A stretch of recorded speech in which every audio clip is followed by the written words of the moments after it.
Welcome to our channel the complete funda समस्त को स्वागत कर चैनल को आपण देखिपारे काली आपण मानकर कैबिनेट गोटे गुरुत्वपूर्ण मीटिंग थिला जो थी कि आम आशा रखुले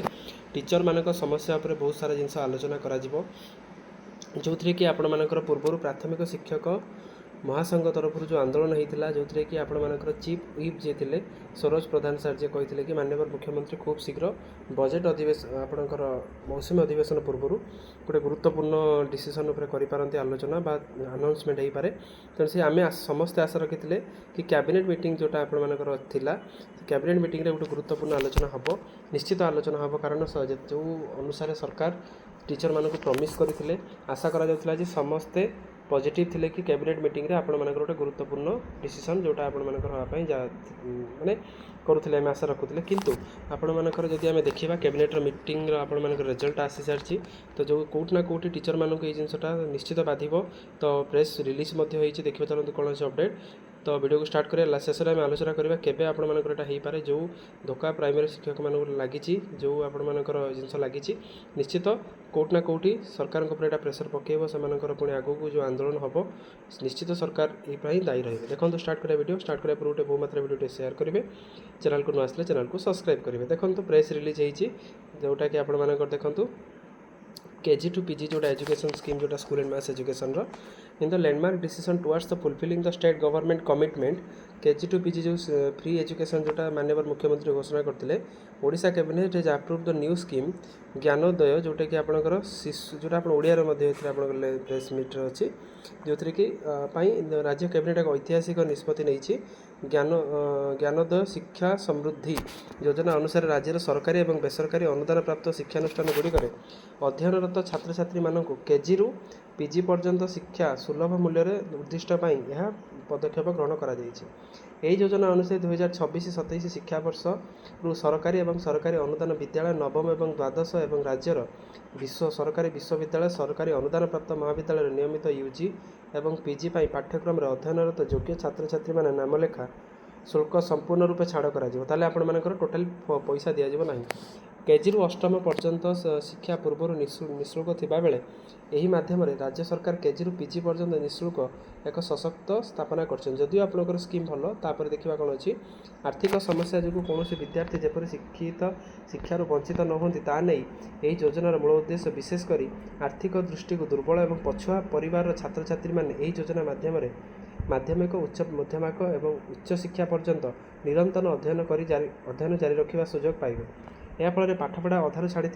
हार ह्रास पाए मैंने ड्रप आउट रेटा ओडिशा कमिज ता सहित यही योजना अध्ययन सेल्फ फाइनान्सिंग अनएडेड पीपीपी मोड रे परिचालित अनुष्ठान पाठ्यक्रम तथा वृत्तिगत वैषयिक पाठ्यक्रम सामिल करा नहीं केवल योग्य सरकारी और अनुदान प्राप्त शिक्षानुष्ठान नियमित पाठ्यक्रम जो आप सेल्फ फाइनान्सिंग अंतर्भुक्त नुह जो सेल्फ फाइनान्सिंग करेंगे से पैसा दे करेंगे यही ऐतिहासिक योजना प्रथम वर्ष में आपण मानकर 895.57 कोटी और 5 वर्ष 5476 कोटी टंका व्यय को कैबिनेट अनुमोदन देइछि। यह राज्यर शिक्षा क्षेत्र में सर्वबृहत आर्थिक पुंजीनिवेश मध्य अन्यतम जहाँ लक्षाधिक छात्र छात्री परिवार उपर आर्थिक बोझ निश्चित ह्रास करिवो। यही पदक्षेप जातीय शिक्षा नीति 2020 और ओडिशा विजन 2036 और ओडिशा विजन 2047 लक्ष्य संपूर्ण सामंजस्य रहुछि। यही शिक्षा सामान सुजोग सृष्टि करने सहित राज्य में मोट नामलेखा अनुपात ग्रॉस एनरोलमेंट रेशियो जोटा आम रोचे वृद्धि सहायक हम ओडिशा को एक शिक्षित दक्ष और युव समृद्धि संपन्न राज्य रूप गढ़ी तोड़े माइल खुंटा सब्यस्त हो द्वारा 32 लाख ऊर्ध्व छात्र छात्री प्रतिवर्ष लाभान्वित हो जो थी कि आपंकर कैबिनेट एक गुरुत्वपूर्ण डिसीजन आम कहीपर ता सहित आउटे अच्छी कौन ज्ञानोदय शिक्षा समृद्धि केवल शुल्क छाड़ योजना न हो बरं यह प्रत्येक परिवार शिक्षा स्वप्न को साकार करने और विकसित ओडिशा पाई राज्य सरकार दृढ़ संकल्प प्रतिफलन शिक्षा को आर्थिक प्रतिबंधर मुक्त कर ज्ञान माध्यम समृद्ध समाज गठन कर यार मूलमंत्र अच्छी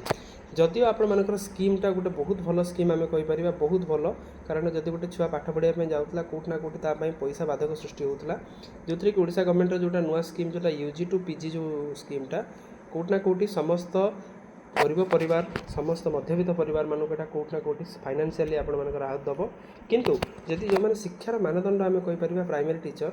ଯେଉଁମାନଙ୍କର ଶିକ୍ଷାର ମାନଦଣ୍ଡ ହିସାବରେ ସେମାନେ ଗଢ଼ି ତୋଳିଛନ୍ତି ନିଜକୁ, ତା ସହିତ ସେମାନେ ନିଜ ଜୀବନକୁ ତିଳ ତିଳ କରି ଜାଳୁଛନ୍ତି ସରକାରଙ୍କର ବିଭିନ୍ନ ଯୋଜନା, ଉଲ୍ଲାସ ହେଉ, ଆପଣମାନଙ୍କର ନ୍ୟାସନାଲ୍ କରିକୁଲମ୍ ଫ୍ରେମୱାର୍କ ହେଉ, ଜନଗଣନା ହେଉ, ସବୁ ଜିନିଷରେ ସେମାନଙ୍କର ଯେଉଁ ଦାବିଟା ଥିଲା 4200 ଗ୍ରେଡ୍ ପେ, ତା ସହିତ 6+6 ଯେଉଁ ଜିନିଷଟା ଥିଲା,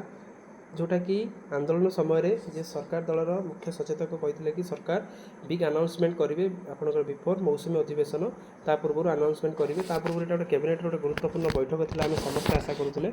ତ କ୍ୟାବିନେଟ୍ ବୈଠକରେ ବହୁତ ସାରା ଜିନିଷ ଆସିପାରେ, ଯେଉଁଥିରେ କି ପ୍ରାଇମେରୀ ଶିକ୍ଷକ ସଂଘଙ୍କର ଯେଉଁ ଥିଲା ଯେଉଁଟା 4200 ଗ୍ରେଡ୍ ପେ ପ୍ଲସ୍ 6+6ଟା ଥିଲା, ଆଶା କରୁଥିଲେ ସମସ୍ତେ ଏଇଟା ହେଇଯିବ ବୋଲି, କିନ୍ତୁ କେଉଁଠି ନା କେଉଁଠି ସେମାନଙ୍କର ଆଶା ଏବଂ ବିଶ୍ୱାସକୁ ଧକ୍କା ଲାଗିଛି। ନିଶ୍ଚିତ ଆମେ ଆହୁରି ଅପେକ୍ଷା କରିବା, ଆହୁରି କିଛି ଦିନ ଲଢ଼ିବା ପାଇଁ ପଡ଼ିବ। ଆପଣମାନଙ୍କର ଲଢ଼େଇ ଏଠି ଶେଷ ହୋଇନାହିଁ। ନିଶ୍ଚିତ ଆପଣମାନେ ଯେତେ ପର୍ଯ୍ୟନ୍ତ ଏହି ଜିନିଷଟା ନ ପାଇଛନ୍ତି ସେତେ ପର୍ଯ୍ୟନ୍ତ ଲଢ଼ିବା ଦରକାର। ସରକାର ମଧ୍ୟ ଆପଣମାନଙ୍କର ଇମ୍ପୋର୍ଟାନ୍ସଟା ବୁଝିବା ଦରକାର। ସରକାର ମଧ୍ୟ ସେଇ ଜିନିଷଟା ବୁଝିବା ଦରକାର। ଜଣେ ଶିକ୍ଷକ କେତେ ଯେ ନିଜ ଜୀବନକୁ କଷ୍ଟ କରିକି ପାଣି ଛଡ଼େଇକି ଯେଉଁ ଜିନିଷଟା ପିଲାମାନଙ୍କୁ ପଢ଼ଉଛି, ଯେଉଁ ୟୁଜିରି ପିଜି ସ୍କିମ୍ ଅନୁସାରେ ପ୍ରଥମରୁ ଅଷ୍ଟମ ପର୍ଯ୍ୟନ୍ତ ସେଇ ଟିଚର୍ମାନେ ହିଁ ଅଛନ୍ତି ନା, ତେଣୁ ଏଇ ଜିନିଷକୁ ସରକାର ମଧ୍ୟ ବୁଝିବା ଦରକାର। ନିଶ୍ଚିତ ସରକାର ବୁଝିବି। ନେକ୍ସଟ ପରବର୍ତ୍ତୀ ବିଗ୍ ଆନାଉନ୍ସମେଣ୍ଟରେ ଶିକ୍ଷକମାନଙ୍କୁ ନିଶ୍ଚିତ ନ୍ୟାୟ ପ୍ରଦାନ କରିବା ଉଚିତ। ଏଇଟା ଥିଲା ଆଜିକାର ଗୁରୁତ୍ୱପୂର୍ଣ୍ଣ ଅପଡ଼େଟ୍। ତ ଭିଡ଼ିଓ ଭଲ ଲାଗିଥିଲେ ବହୁ ମାତ୍ରାରେ ସେୟାର କରିବେ। ଯେତିକି ଟିଚର୍ମାନେ ଦେଖୁଛନ୍ତି ଆମ ଚ୍ୟାନେଲ୍ ସହିତ ଯୋଡ଼ି ହୋଇଯାଆନ୍ତୁ, ଚ୍ୟାନେଲ୍କୁ ସବସ୍କ୍ରାଇବ୍ କରନ୍ତୁ, ଯାହାଦ୍ୱାରା କି ଭିଡ଼ିଓର ନେକ୍ସଟ ଅପଡ଼େଟ୍ ଆପଣଙ୍କ ପାଖରେ ଖୁବ୍ କମ୍ ସମୟ ମଧ୍ୟରେ ପହଞ୍ଚିପାରିବ। Thank you. ଦେଖା ଆପଣ ନେକ୍ସଟ ଭିଡ଼ିଓ।